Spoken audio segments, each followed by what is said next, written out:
13, eu vou pedir um favor para vocês. Se vocês tiverem duas Bíblias, ou se não tiver duas Bíblias, anota dois textos que nós vamos acompanhar quase que paralelamente, dois profetas hoje dizendo o mesmo assunto, que é Apocalipse, o profeta João, e o livro de Daniel, o profeta Daniel, tá? Então abre Apocalipse capítulo 13 e já deixa aberto aí Daniel capítulo 7, ok?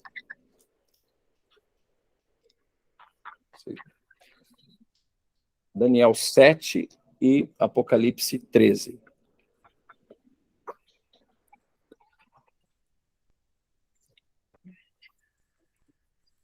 Ok? Tá aberto aí? Conectados? Então vamos lá. Olha só, o capítulo, deixa eu abrir aqui para a Geórgia, que está entrando também.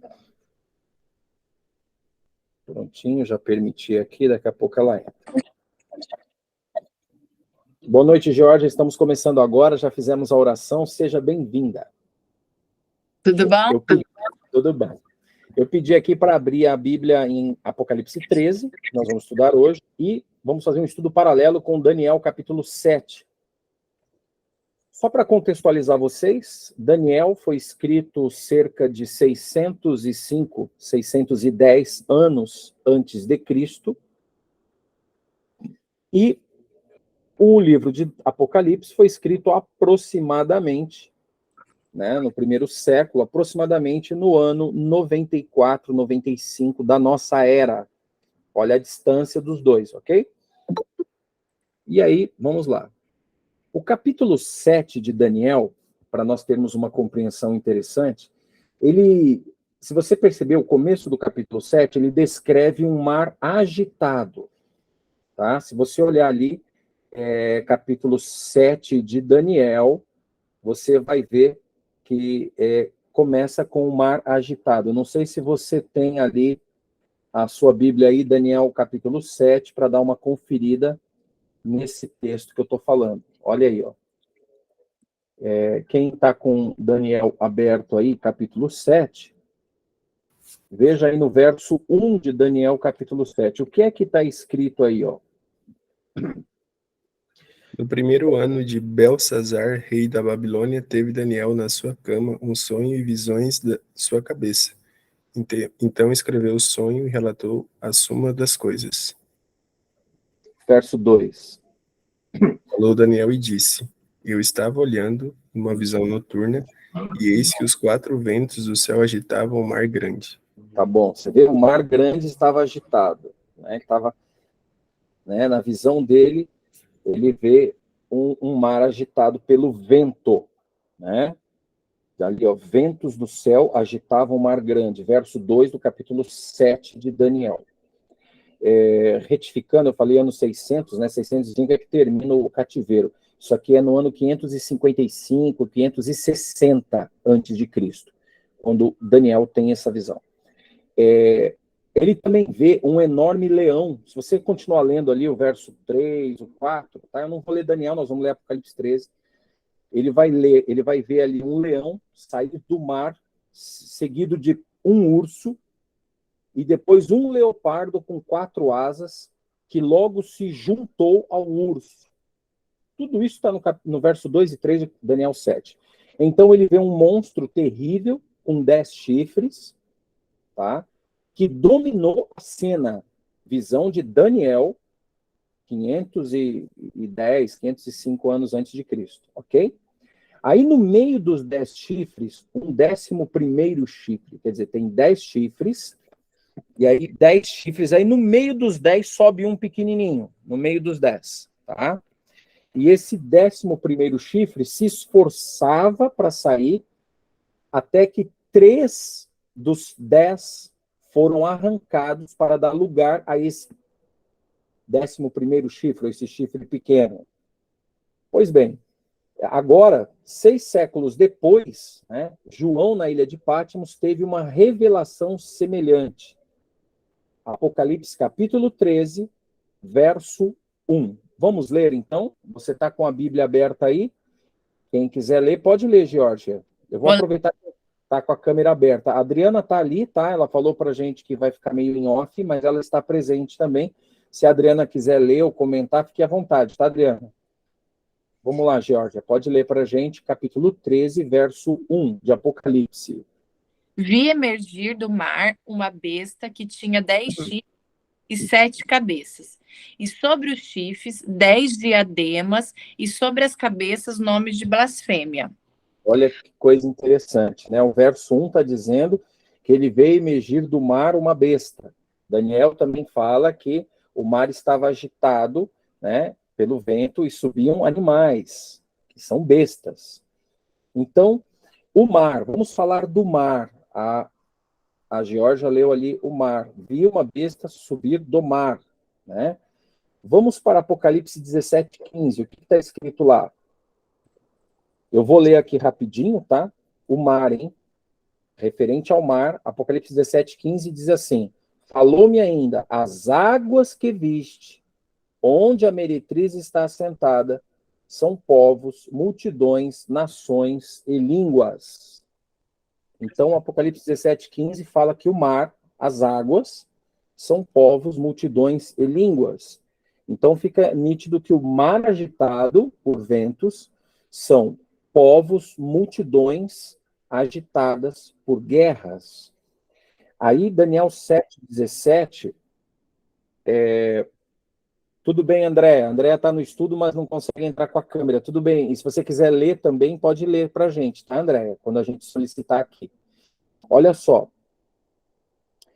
Tem o mar, nações, povos e línguas, e tem uma besta. Não é? Vir emergir do mar uma besta. Verso 1 do Apocalipse 13. Daniel 7:17, se você ainda está com a sua Bíblia lá em Daniel, você vai ver que no capítulo 7, verso 17, o próprio profeta, inspirado por Deus, vai falar o que são os animais, os grandes animais, ou as bestas, né? Olha lá, capítulo 7, verso 17 de Daniel fala: estes grandes animais, que são quatro o quê? O que está escrito aí, Georgia? Reis, São 4 reis que se levantarão da terra. que se levantarão da terra. Ou 4 reis, ou 4 reinos, tá? Então, besta é um poder que pode ser reinos, né? Pode ser reis, pode ser uma monarquia, um império, ok? Então, é isso que a Bíblia dá noção. E nós vemos que a areia do mar é ali que a terra e o mar se encontram. Então, vi emergir do mar uma besta que tinha 10 chifres, 7 cabeças, e sobre os chifres 10 diademas, e sobre as cabeças nomes de blasfêmia. Então, quando falamos de mar, então estamos falando de quê? Estamos falando de povos. Como estamos falando de besta, estamos falando de poder, reino, né? Império e tal. E aí, também a Bíblia vai falar que a areia do mar, ou seja, a porção seca, a areia do mar não é água, não é povos. A areia do mar é ali que a terra e o mar se encontram, ok? E este capítulo, no caso, o capítulo 13, ele descreve duas bestas. Uma que vem do mar e uma que vem da terra, ok? E aí temos que entender uma coisa. Lembra quando a gente leu lá no final do capítulo 12, estava falando que o dragão irou-se contra a mulher e foi fazer guerra aos demais descendentes dela, e diz ali, no finalzinho, eu vou abrir aqui a minha Bíblia para você conferir depois, tá? No capítulo 12, no verso 16, diz assim: mas a terra ajudou a mulher, abrindo a sua boca e engolindo o rio que o dragão lançara da sua boca. Verso 17, então o dragão irou-se contra a mulher e foi fazer guerra aos demais filhos dela, os que guardam os mandamentos de Deus e mantêm o testemunho de Jesus. E o verso 18, olha que interessante. E o dragão parou sobre a areia do mar. É como se o dragão parasse no meio entre a água e a terra. Porque a areia é o encontro. É onde a porção seca e a porção molhada se encontram. Quando você vai para a praia, você sabe muito bem que isso é uma verdade, né? Você anda na beira do mar, o que quer dizer? Que de vez em quando seu pé vai molhar e de vez em quando seu pé não vai molhar, né? Porque o mar bate ali e volta, bate ali e volta. A figura de linguagem que o profeta está utilizando, inspirado por Deus, é que num dado momento a areia do mar, onde a terra e o mar se encontram, haverá um encontro dos dois poderes para derrotar, acabar, aniquilar a mulher, que é o que terminou o capítulo 12. Né? O dragão parou sobre a areia do mar, ele foi paralisado por um momento, e aí nesse momento que ele é paralisado, final do capítulo 12, aí João começa a explicar o Apocalipse 13, que ele vai falar de duas bestas. Quais duas bestas? A do mar e a da terra, porque o dragão parou na areia do mar. Verso 2. Vamos ler aí, se a Andréia quiser participar e ler, ela pode ler, tá? Se ela quiser aí, é o capítulo 13, verso 2. Se a Andréia não tiver aí, pode ser a Geórgia. Eu leio aqui. Então, lê, Geórgia. A besta que vi era semelhante ao leopardo, com pés como de urso e boca como de leão. E deu-lhe o dragão seu poder e o seu trono a grande autoridade. E grande autoridade. Grande autoridade. Olha o verso 2, que interessante, né? Ele é uma explicação descritiva do que nós lemos agora há pouco, lá em Daniel 7, dos animais. Que animais? O leão, o leopardo, o urso. A Geórgia acabou de ler sobre eles aí, ó. A besta que vi era semelhante, ou seja, é um poder que vem sucessivamente se agrupando, se ajuntando ao longo da história. Era semelhante ao leopardo, ou seja, ele vinha da Grécia, com os pés de ursos e de boca, ou seja, com a fusão da Medo-Pérsia, e como o do leão, ou seja, a Babilônia. E deu-lhe o dragão o seu poder, o seu trono e grande autoridade. Note que esse poder que sobe do mar, ele é um poder que é a sucessão desses três poderes animalescos ou bestiais descritos em Daniel 7. E esta besta parece um leopardo, mas tem pés como de urso e a sua boca é como de um leão. É isso que a Geórgia leu. A besta leopardo de Apocalipse e o pequeno chifre de Daniel 7, obviamente, são a mesma coisa, gente. Não deixe ninguém enganar você com visão contrária a isso. É como se Deus estivesse dando um privilégio para a gente de hoje, no século 21, entender que a palavra dele foi repetidas vezes, informando a mesma informação, dando a mesma notícia. Jackson, Pode falar, Zé. Esse leopardo, esse leão, esses quatro, eles são... Ué, coisa aqui. Eles são os poderes para depois vir esse poder maior? Isso, eles são a estruturação ou ajuntamento histórico de ideias, de religiosidade, de poderes, de influência, para que no final é como se uma coisa fosse se desenvolvendo e agora ela está totalmente evoluída, madura e pronta para executar o propósito dela, entendeu? Satanás, ao longo da história, Geórgia, ele deu autoridade aos impérios pagãos, aos reinos perseguidores. É isso que a gente tem que entender. Em toda a história da Bíblia, o povo de Deus foi perseguido por um poder que tinha grande autoridade sobre a terra. E essa autoridade não era dada por Deus, era dada pelo inimigo. Vamos a alguns exemplos rapidamente. Você acha que no Egito Antigo era Deus que estava dando autoridade para Faraó pedir para matar todos os bebês? Não. Inclusive, a mulher, a mãe de Moisés, colocou o filhinho dela numa cesta de juncos ali, para poder livrar o filho dela, e a mulher do faraó a encontrou. Então, existia uma autoridade que não era de Deus. Aí você vai andando na história, você vê que na época da Babilônia foi dada uma autoridade, e esse poder quase acabou também com o povo de Deus. Depois você vê, depois da Babilônia, na época da Pérsia, os medo-persas, houve também uma autoridade. Depois, na época de Dario, né, o persa, você tem Assuero também, na época da rainha Vasti, foi dada uma autoridade, quase aquele profeta não, aquele servo de Assuero, Amã, ele quase destruiu o povo judeu.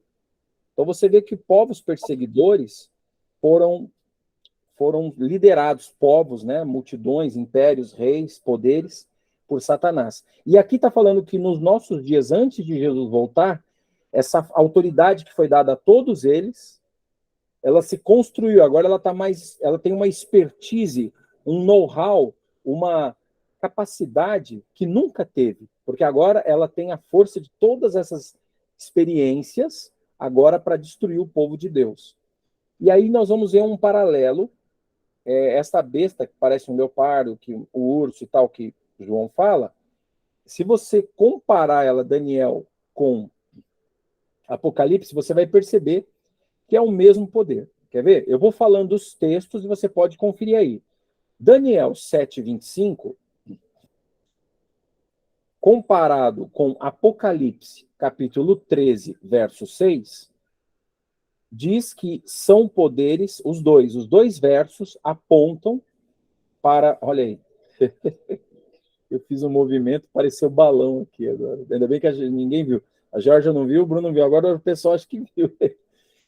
Então, os dois poderes, os dois textos de Daniel 7:25 e Apocalipse 13:6 mostram que são poderes blasfemos. No verso 6 você vai ver, e abriu a sua boca em blasfêmias contra Deus para blasfemar do seu nome, do seu tabernáculo e dos que habitam no céu. E Daniel 7:25, o que está escrito? Tem alguém aí com Daniel aberto? Proferirá palavras contra o Altíssimo e consumirá os santos do Altíssimo. Cuidará em mudar os tempos e a lei. Os santos lhe serão entregues nas mãos por um tempo, e tempos e a metade de um tempo. Então, proferirá palavras contra o Altíssimo, destruirá os santos, quer dizer, é um poder blasfemo que se levanta contra Deus. Apocalipse, capítulo 13:6, Daniel 7:25. Quer ver outra correlação muito cabulosa? Ambos fizeram guerra aos santos. Daniel 7:21, pode ler o 7:21, Bruno. Enquanto eu olhava, eis que o mesmo chifre fazia guerra contra os santos, e prevalecia contra eles. Olha lá, fazia guerra contra os santos e prevalecia contra ele. Georgia, lê pra gente Apocalipse 13, verso 7.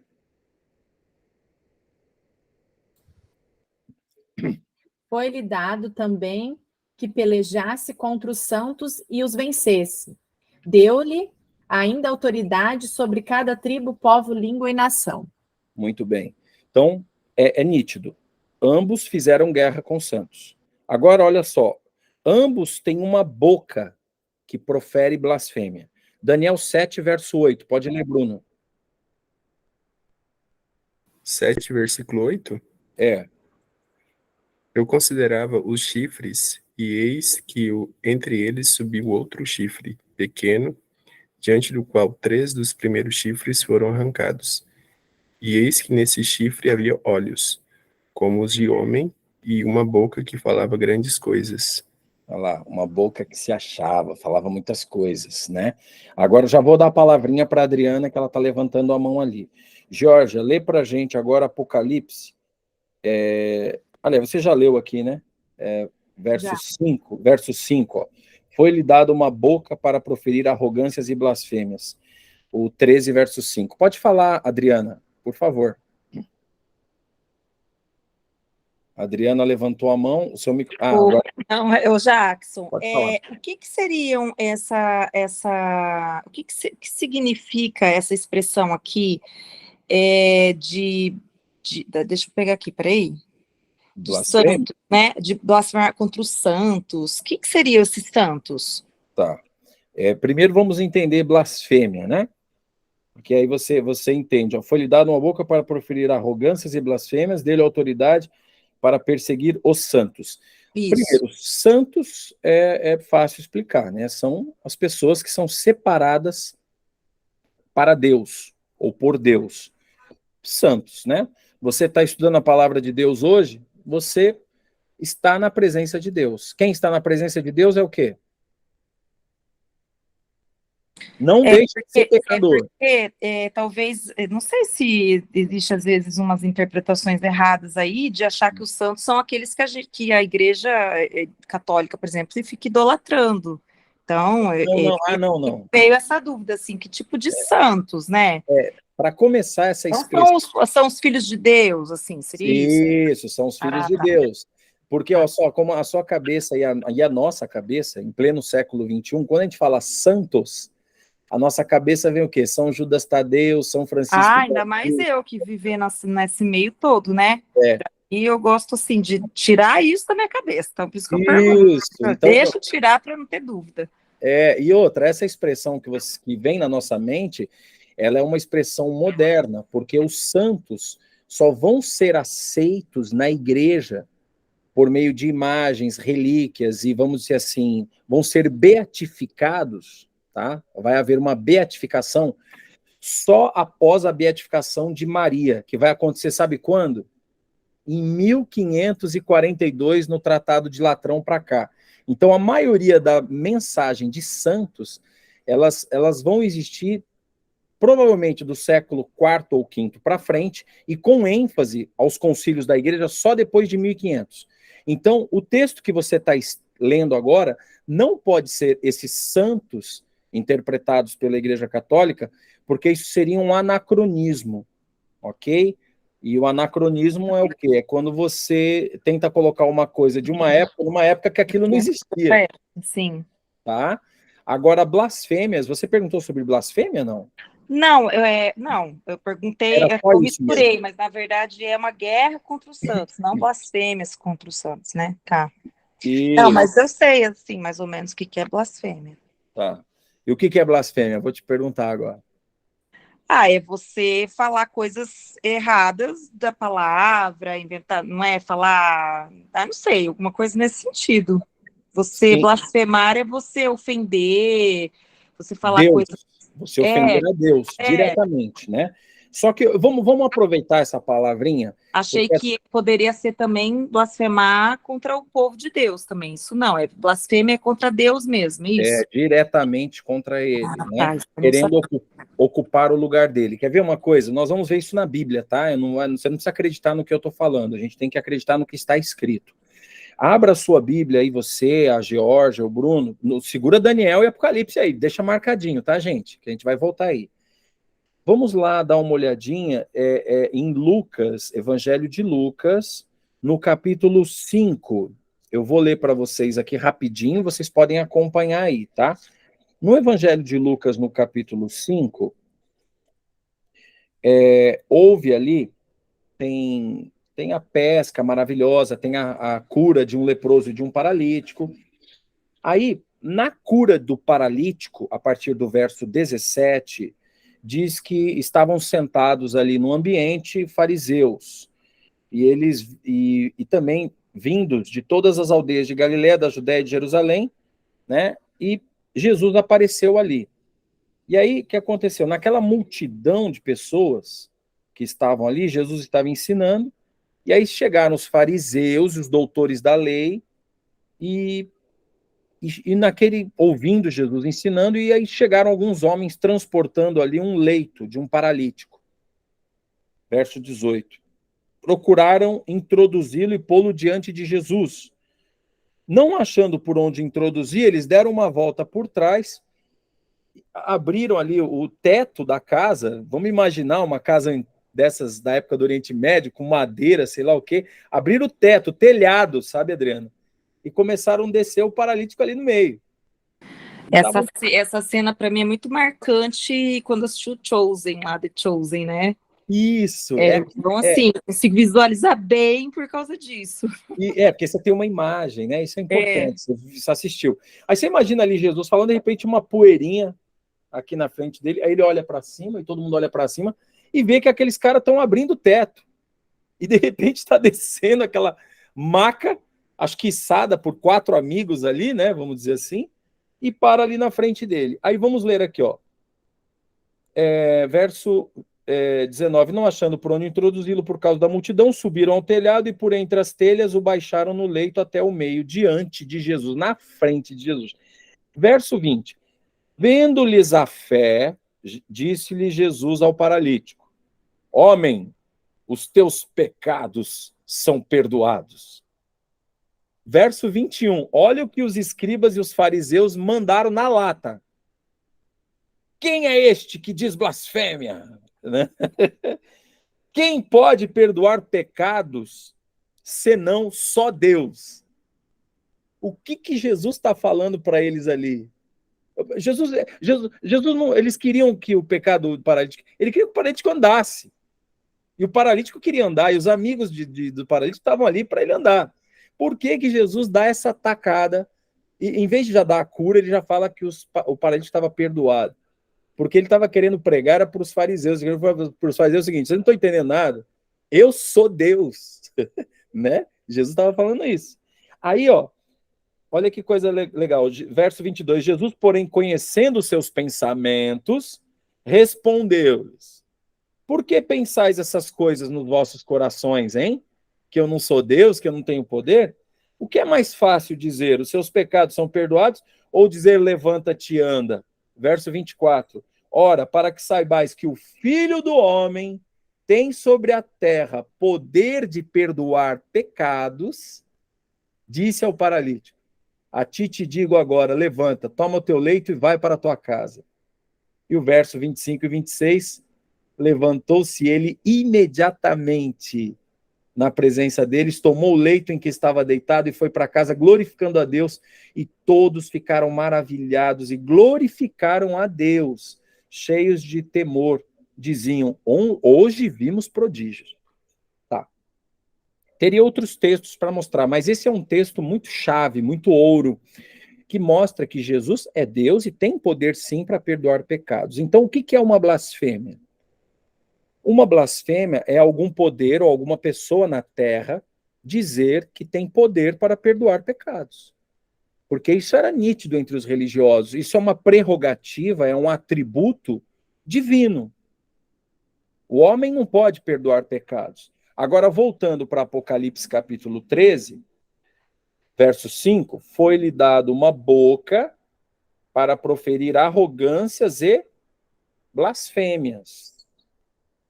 E deu-se-lhe autoridade para continuar por 42 meses. Vamos por partes, estamos no Apocalipse capítulo 13. Vimos que este é um poder. Vimos que este é um poder que persegue os santos e que ocupa o lugar de Deus na terra. Por quê? Quem pode perdoar pecados é Deus. Quem não pode, quem está falando que perdoa está blasfemando. E aqui fala que foi dado autoridade. Verso 2, o final do verso 2 de Apocalipse 13. O dragão deu-lhe o seu poder, o seu trono e grande autoridade.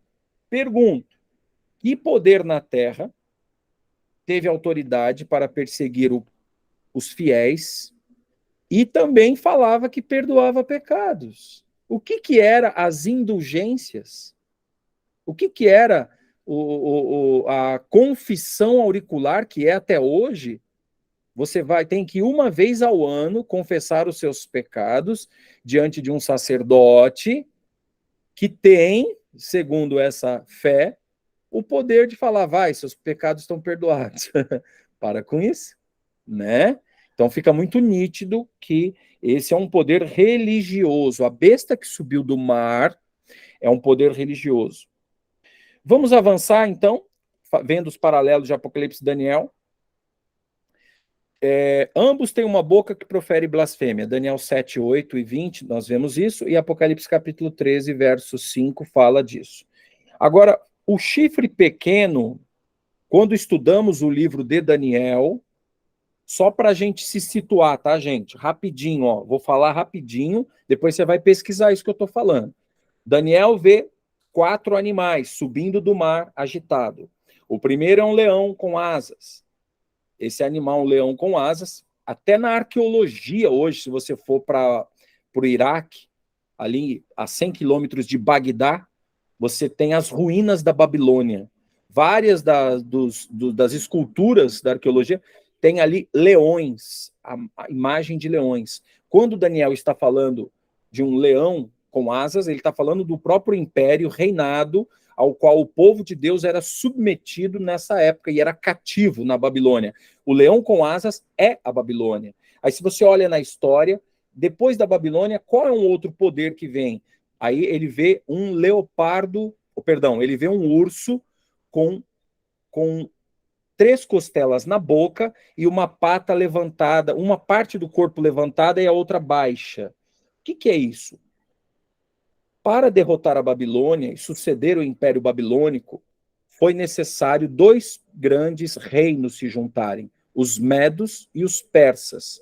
E eles tiveram que destruir não só a Babilônia, mas a Lídia e o Egito.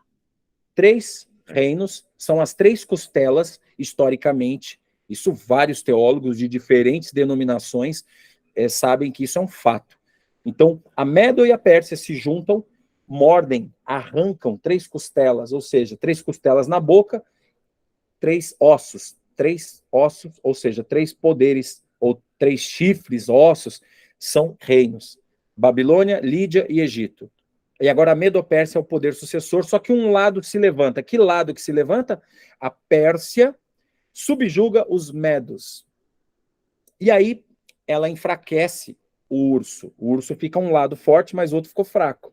E aí vem um terceiro animal, em Daniel 7, que é o leopardo com 4 cabeças e 4 asas. Asas é sempre velocidade, muito rápido. Que reino que foi veloz e rápido que sucedeu os persas? Ora, a história está aí para dizer, é só abrir os livros na enciclopédia, foi a Grécia. E que rei foi esse? Alexandre o Grande, que rapidamente dominou o mundo. Só que tinha 4 cabeças o leopardo. Quando esse Alexandre o Grande morre, os 4 generais dele, Cassandro, Ptolomeu, Seleuco e Lisímaco, eles assumem a Grécia, ou as partes que sobraram após a morte de Alexandre o Grande, eles se dividem e enfraquece a Grécia. E aí vem o 4º animal, que é terrível e espantoso, que tem 10 chifres. Tá tudo em Daniel 7 que eu tô falando, tá? Esse animal que vem em Daniel 7, ele não é um leopardo, ele não é um urso, ele é um animal terrível e espantoso. Ou seja, não dava para identificá-lo na fauna. Não dava para ver que tipo de animal era esse. Por isso que é um animal que não existe na zoologia, né? Era um animal, vamos dizer assim, quase místico. E aí em Apocalipse fala o quê? O dragão. Aí fala de um outro poder. Então a gente vai entendendo que o dragão, ele concentra agora, parece que toda a sua força nesse 4º animal. Qual é o império, gente, que sucede à Grécia? Me ajudem aí. Roma imperial, né? Então fica claro que o chifre pequeno, tá? Aí tem um animal, um 4º terrível é Roma. Roma imperial. Jesus, quando ele nasce no período do Império Romano. Já era esse império que já estava pronto para nem deixar o Filho de Deus nascer. O que é que Herodes queria fazer com as crianças de 2 anos para baixo? A mesma coisa que o faraó do Egito queria fazer na época de Moisés. Queria tirar. Satanás sabia que Jesus tinha nascido. E ele não queria permitir que o Messias se estabelecesse ou destronasse o reino dele. Só que mal sabia ele que o reino de Jesus não era aqui, e não era naquele momento, era o reino da graça para libertar o homem do pecado. E Satanás foi surpreendido de diversas maneiras. Só que agora Satanás ele está esperto, muito inteligente. Então agora ele usa nos últimos dias todos os poderes deste mundo de uma forma unificada. Um poder religioso que sobe do mar e um poder que sobe da terra. Agora, para entender isso, nós temos que ver que Roma, ela vem imperial e agora, num dado momento, os Césares não são mais Césares. Agora nós temos uma Roma papal, onde Césares são papas. Os papas são os grandes dominadores que vão mandar a ordem, ditar as regras e organizar a sociedade e a estrutura de crenças. E agora a gente vê que isso consegue, por quê? Porque a Roma ela vai caindo. Quem derruba Roma? São 10 chifres que tem na cabeça desse animal terrível e espantoso. Se você for lá para Daniel 7, você vai ver que tem 10 chifres. Vamos dar uma olhadinha lá para entender isso, porque o animal que você vê no capítulo 13 de Apocalipse, verso 1, tem 7 cabeças e 10 coroas. Por quê? Porque as coroas continuam, mas 3 foram derrubadas, só continuam com 7. E onde estão esses 3 que foram derrubadas? Está lá em Daniel. Daniel explica. Olha que coisa maravilhosa que é a Bíblia. Daniel, capítulo 7, abre aí rapidinho, eu vou ler para você. Ó, Daniel, capítulo 7, no verso 17, fala: estes grandes animais, que são 4 reis que se levantarão da terra. Mas os santos do Altíssimo receberão o reino e possuirão o reino para todos sempre, e de eternidade em eternidade. Então tive o desejo de conhecer a verdade a respeito do 4º animal, que era diferente de todos os outros, muito terrível, cujos dentes eram de ferro e as unhas de bronze. O animal que devorava e fazia em pedaços e pisava aos pés o que sobrava. Também tive o desejo de conhecer a verdade a respeito do quê? Dos 10 chifres que tinha na cabeça, e do outro que subia, diante do qual caíram 13, isto é, daquele chifre que tinha olhos e uma boca que falava com vanglória, e parecia ser mais robusto do que os seus companheiros. Então olhei e vi que este chifre fazia guerra contra os santos, e os vencia. E aí fala ali, verso 23, disse-me, o 4º animal será o 4º reino na terra. 4º reino a partir de qual? Da Babilônia. Babilônia é o 1º reino, Medo-Pérsia é o 2º reino, Grécia é 3º reino, Roma, 4º reino. Olha como é bom a gente estar na frente. Hoje a gente está num momento da história que facilita a nossa compreensão. Daniel ficava bobo, porque ele estava antes de acontecer tudo isso. E aí, olha só, quanto aos 10 chifres daquele mesmo reino, verso 24, se levantará 10 reis. Queridos, naquele animal, que é Roma, o 4º, se levantam 10 reis para destronar uma Roma que é imperial. Mas essa Roma continua existindo. Quais são esses 10 reis?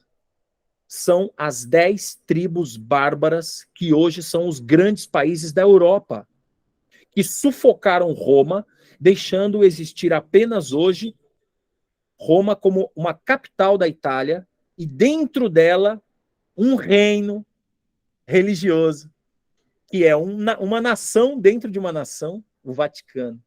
Mas vamos com calma. Quem são? Os ângulos, Inglaterra, os francos, estou falando o nome original dessas nações como tribos bárbaras. Os ângulos, que é a Inglaterra, os francos, que é a França, os visigodos, que são a Espanha, os suevos, que são os portugueses, os vândalos, que era o norte da Espanha na época, os germanos, que era a Alemanha, ou os alamanos, os burgundos, que hoje é a Suíça, os ostrogodos, que é hoje a Áustria, os lombardos, que se tornou o norte da Itália, hoje agrupado à Itália, e os érulos, que era o sul da Itália, que hoje é o sul da Itália. Se você olhar na história, desses 10 tribos bárbaras, tinha 3 que fazia resistência ao Papa diretamente, não queria um império religioso, queria derrubar o império cesariano, vamos chamar assim, mas não queria que Roma tornasse um poder religioso. E esses 3 estavam causando problema para que isso se construísse. Eram os vândalos, os érulos e os ostrogodos. Os 3 foram destronados.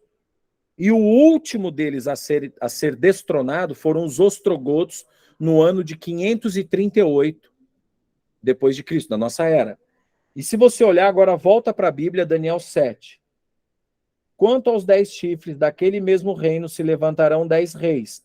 Depois dele se levantará outro, o qual será diferente dos primeiros e abaterá a 3 reis. Você olha na história, exatamente isso que aconteceu.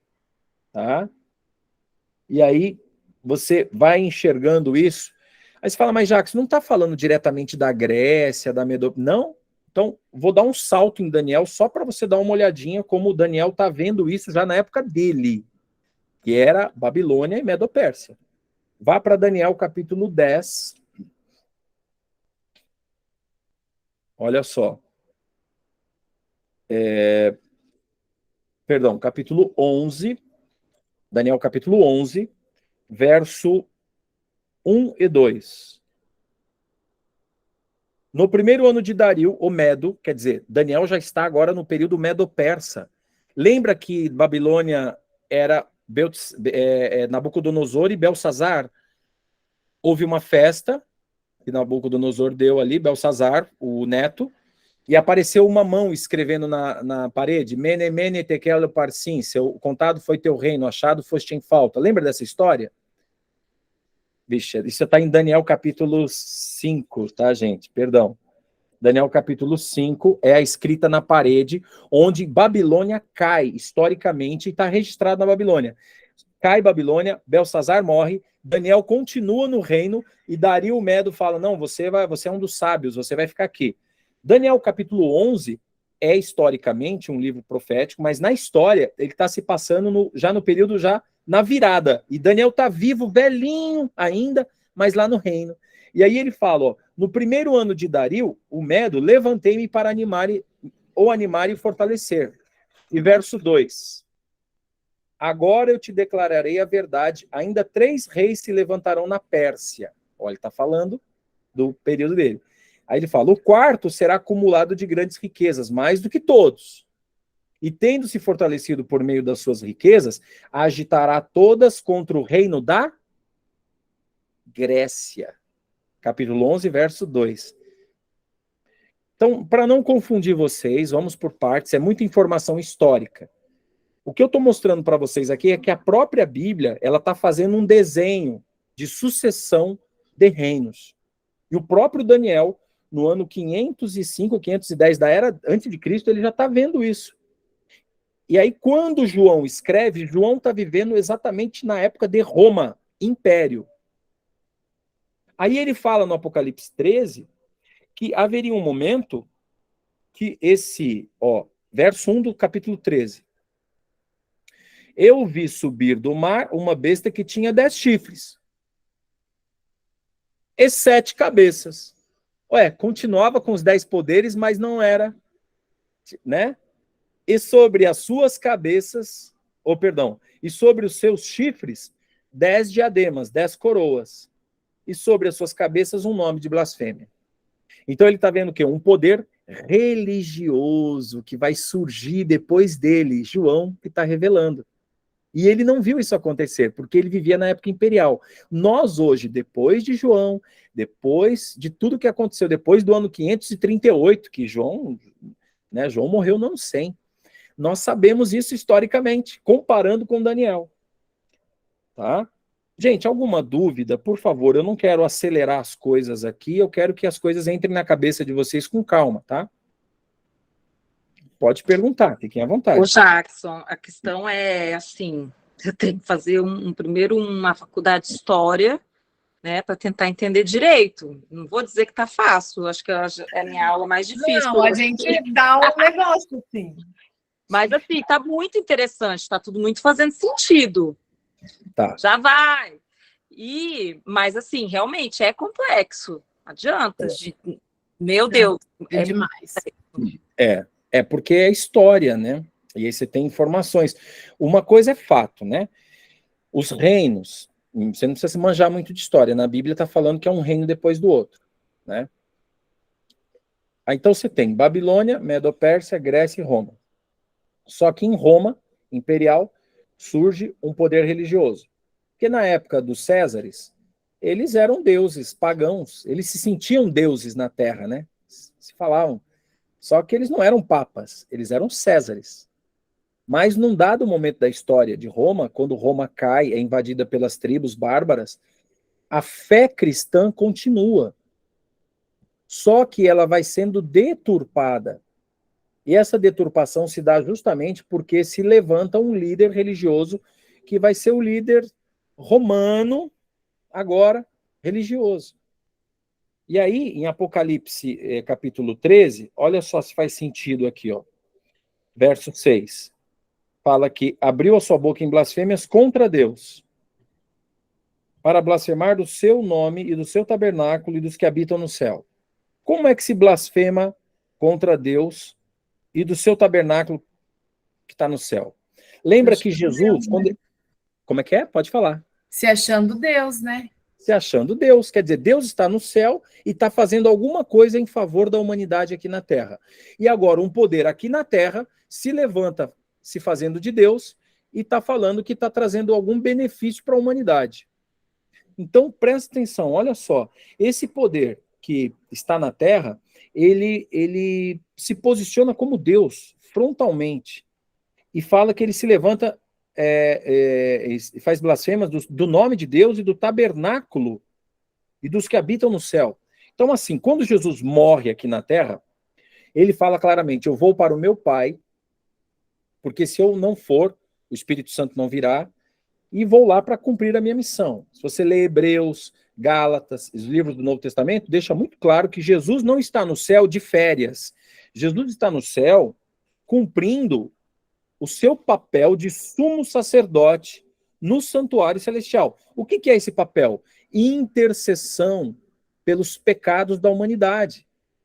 Você e eu hoje não precisamos mais matar cordeirinhos, porque o Cordeiro de Deus já está lá. Então, quando você se ajoelha aqui na terra e fala, Senhor, perdoa o meu pecado, o pecado A, o pecado B, o pecado C, e você ora em nome de Jesus, amém, está perdoado. Só que esse poder na terra, ele faz o que? Ele fala, olha, não é bem assim, você tem que se confessar para um líder aqui, esse líder vai ouvir os seus pecados, vai entender o que você cometeu, para, digamos assim, te dar uma sentença. Vai e reza isso, faça isso. Isso está errado, isso não é um poder divino, isso né? Está errado. Então, o santuário não está mais aqui na terra, ele está no céu. E essas pessoas, elas fazem isso, tá? Pode falar, Carla. A Carlinha levantou a mão ali. Boa noite. Boa noite, Carla. Escuta, Jackson. Tá, então, esse poder, isso aí que eles fizeram, que foi Roma papal, isso aí foi uma maneira de ter o controle dos cristãos, seria? Que daí Sim, se confessa, se tem que confessar um papa, um padre, no caso, né?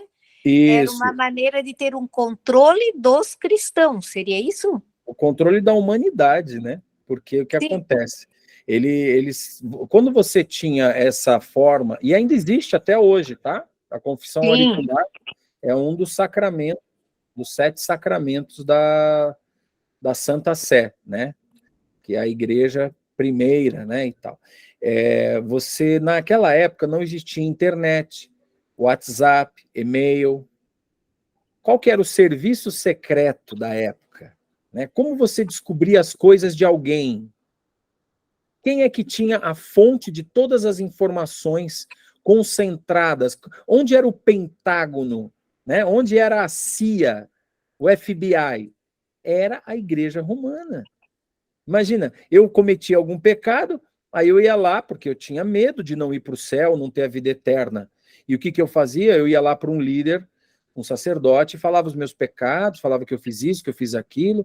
Aí ele falava, tá, vai lá, faz isso, vende um pedaço da sua terra e doa para a igreja, reza não sei quantas Ave Maria, sei lá o que era feito, mas era mais ou menos assim, tá? E esse líder, esse padre, esse bispo, ele tinha um registro do que eu fiz. Logo, se tem um outro empresário, um outro líder, um político, eles tinham ou não tinham influência para manipular as coisas? O que é uma informação privilegiada? Né? Quem é advogado sabe muito bem disso.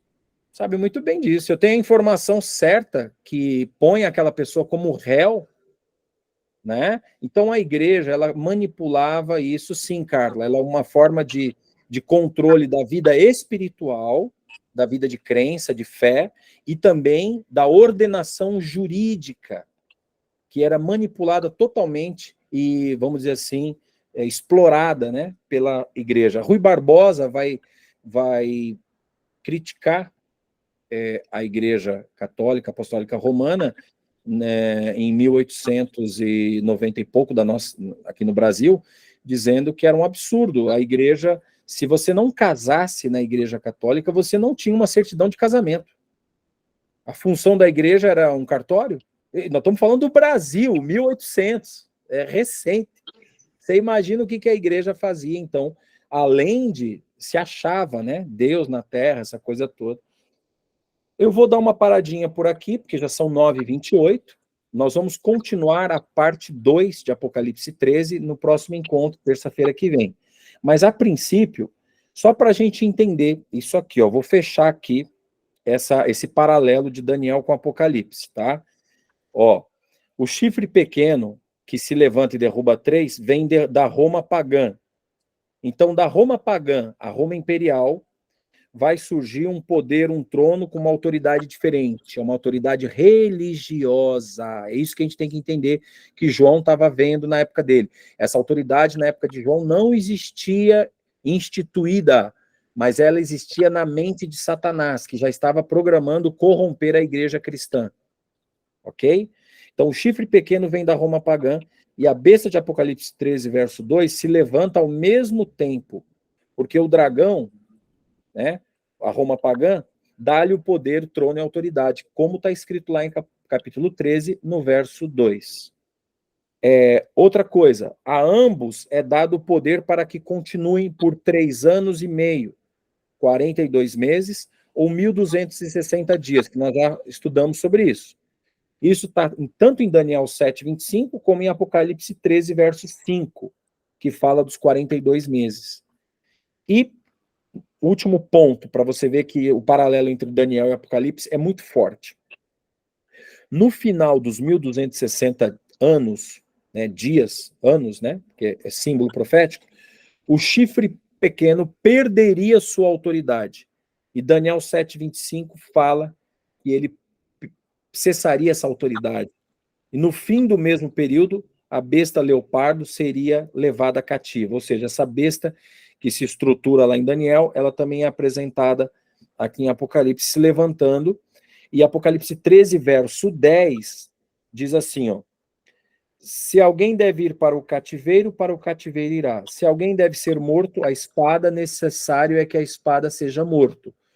Nisto repousa a perseverança e a fidelidade dos santos. Aí, Adriana, você vê nitidamente, muita gente morreu nesses 1.260 anos, mas foi cessado, tá? Porque de 538 ele ganha o poder, mas 1.260 anos termina em 1798. E a gente já falou sobre isso. Em 1798, o Pio VI é preso. O poder temporal da igreja romana é tirado, para que a igreja de Deus verdadeira não seja mais usurpada. E ambas as especificações, elas foram cumpridas com esse exílio, né, desse cativeiro do Papa, e derrubado temporariamente, né, o papado pela França de Napoleão, em 1798. Ambos os poderes vêm ao mesmo tempo para o palco, onde se desenrola essa ação, e ocupam o mesmo território, e fazem o mesmo trabalho, existem pelo mesmo espaço de tempo, e têm o mesmo destino. Gente, nenhuma característica se encaixa a não ser Roma papal. Então as pessoas querem falar que o chifre pequeno é Antíoco Epifânio, que é uma coisa aqui, não cola. A cola mesmo, o super bonder desse negócio, é a Roma papal. Eu já mostrei até um livro do Isaac Newton para vocês, que existia bem antes da Igreja Adventista, falando sobre isso. Eu tenho outros teólogos, como Martinho Lutero, que reconhecia isso, Calvino, entre outros. Então a gente vai parar por aqui e vamos estudar a besta que subiu da terra, para entender como que isso se ajunta e como que isso se junta no fim dos dias. Que é isso que Apocalipse quer mostrar para a gente. Antes da volta de Jesus, como é que vai estar tudo isso? Né? Porque, a 1798, esse poder recebeu um golpe de morte. Aonde está escrito isso? Aqui, fala no verso 5, Apocalipse 13. Foi-lhe dado a boca, blasfêmia, autoridade, e continuou por 42 meses. Né? Aí fala aqui, verso 3 fala antes desse golpe, Então vi uma de suas cabeças, verso 3 do capítulo 13, como golpeada de morte, mas a sua chaga mortal foi curada, e toda a terra se maravilhou seguindo a besta. Então houve um momento que essa besta foi paralisada, esse poder religioso foi paralisado. Ele cumpriu 1260, 1798 houve um golpe. Mas depois de 1798, em que dado momento na história foi dado o poder de novo para essa chaga, essa ferida ser curada? Nós vamos estudar isso no próximo encontro, terça-feira, tá bom? E é isso aí. Alguma pergunta para a gente poder terminar juntos aqui? Ô, Jackson, só para trazer uma revisão e só para reconfirmação, esse ponto que você falou da Roma Papal. Então, a gente pode deduzir que se iniciou naquele ponto-chave ali de Diocleciano para o Constantino, que foi ali naquele momento, de 500 e pouquinho, não sei precisar a data. 38. Isso. Poderia ser nessa data que se iniciou a Roma Papal, então até a prisão do Pio VI? Isso. A supremacia papal foi dada em 538. O Papa já existia antes, só que ele não tinha esse poder, essa supremacia. Mas foi com Constantino. Não, Constantino é antes. Constantino é 361. Constantino, ele vai instituir a religião cristã como a religião do império oficial. Até então era a religião pagã. Então Constantino, ele muda o cristianismo, ele mistura o paganismo com o cristianismo. E aí ele é considerado, vamos dizer assim, um imperador, irmão, amigo da igreja católica, apostólica romana, né? Não amigo da igreja cristã verdadeira. Aí ele foi mudando. Aí, no ano de 538, aí sim se deu a supremacia por ordem, por lei, por decreto de Diocleciano, para que o Papa, na época vigente, fosse o supremo líder religioso da igreja, que já tinha o cristianismo como religião oficial do império. Ok? Beleza. Mais alguma questão? Tudo bem? Todo mundo tranquilo? Então vamos orar, né? Ninguém mais tem pergunta. Nós vamos então orar e vamos encerrar essa noite agradável, abençoada, e que você não fique confuso com essas monte de informação, mas que você possa pesquisar, isso possa estimular você a pesquisar, tá? Essas informações, tá bom? Eu não esqueci não, eu prometi nós vamos fazer um encontro para falar dos super-heróis, tá, Adriana? Nós ficamos de falar dos super-heróis, e aí temos que entender isso, ficou uma nuvem aí, ficou nublado esse assunto, né? Eu entrei em assuntos delicados no encontro passado. Oi, tudo bem? Olha o meninão lá, encosta aí. Fala, oi. Ele tá animado hoje, né? Ele tá Nossa agitadinho. senhora, o negócio tá ele e o cachorro aqui. Eles estão elétricos. Uhum.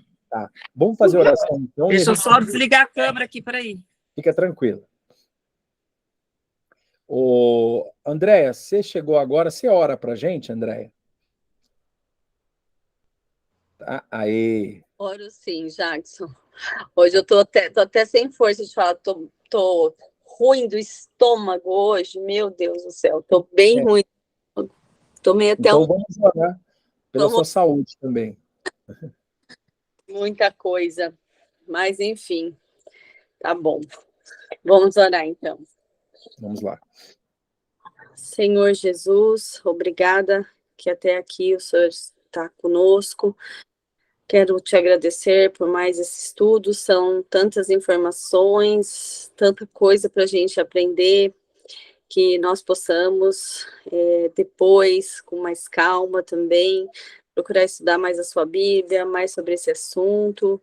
A gente tem que agradecer muito pelo Jackson, por o senhor estar usando ele nesses momentos que passamos nessas terças-feiras juntos aqui para partilhar da sua palavra.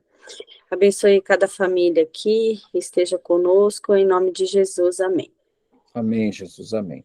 Deus abençoe você, Andréia, que você possa melhorar aí, tá? Nossa, essa noite nós não dormimos direito, deu um problema, um hacker entrou no meu Google. Nossa. Era quase 1h da manhã, me ligaram que tinha emitido 60 mil reais de passagem no meu nome. Meu Deus! Adriana. O André e o Roger foram dormir 7 horas da manhã. Na verdade, e eu nasci. Gente, Então, hoje, gente, você conseguiu reverter isso? Graças, amiga. Liguei para a polícia, a gente ficou Polícia Civil, crime digital. Federal e crime digital. Uhum. Cara, sabe essas passagens que ficam esperando para viajar em cima da hora que aparece? Esses golpes aí. E aí, isso serve até de alerta. Eu também tenho aquele Keep e os Gmail realmente foi por ali que pegaram. Ainda bem que foi só pelo meu Gmail, né? Mas mesmo assim, olha o transtorno que o pessoal da operadora me ligou e falou: Andréia, você está fazendo emissão agora? Falei, não, que tem uns 60 mil, um monte, várias pessoas do Brasil todo, saindo de tudo que é lugar que vocês possam imaginar, Goiás, Fortaleza, uma loucura, Brasília. Nossa, que coisa, né? Mas ainda bem que deu tudo certo, né, Andréia? Vamos orar uns pelos outros aqui, porque a gente está vivendo momentos bem complicados, com fraude, crises, né? E também as pessoas estão muito ansiosas, agitadas. Eu parabenizo vocês por terem esse momento de estudo da palavra, com tranquilidade. Vamos orar pelo pai do Bruno, o Vicente, que está enfrentando câncer, né, Bruno? E a gente já orou e vai orar mais, tá, Bruno? Para a gente pegar. Deus foi fiel com a minha mãe, Deus vai ser fiel com o seu pai. E amém. Calma a gente, tá? Gente, dorme com Deus, bom descanso, um bom dia para Leda lá na China, Leda, tá? Deus abençoe você, Carla também, todos nós aqui, Adriana, um beijo no coração de todo mundo, mãe, fiquem com Deus aí, uma ótima noite para vocês. Boa noite. Tchau, tchau, gente. Deus abençoe. Amém. Tchau, tchau.